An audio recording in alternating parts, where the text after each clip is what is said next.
في مقابله النادي الرياضي الحمام. ننظر كانه وحده باش يعمل الفارق في المقابله كما في مستوى المقابله هذه ومستوى الضغط نتاعها. شوفوا السلامي يحاول باش يصوب المسافه بعيده وكره ياسر. هنا ياسر هدف ممتاز جدا من مسافه بعيده بالرجل اليسرى إغالة العربي ماجري في الدقيقة 60 تتغير النتيجة. وأسامة السلامي من التصويبات اللي كان دائما وابدا مشتهر بهم يتمكن من مسافة بعيدة قرابة 30 متر من مسافة بعيدة إغالة الحارس عربي ماجري بتصويبة قوية وقوية جدا.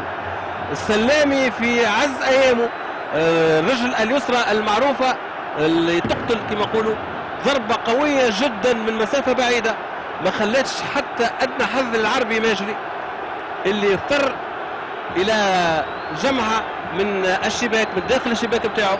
والسلامي بكيفية متميزة جدا مر في الفترة الأخيرة. شوفوا كيفاش الإعادة طارق الكرة على إدغار لوي والسلامي من مسافة بعيدة رغم شوف كيف شوك الكرة أكثر وبالرجل اليسرى بتاعه القاتلة يتمكن إذن من تثليث النتيجة ولو إدغار لوي كان يطالب بمخالفة.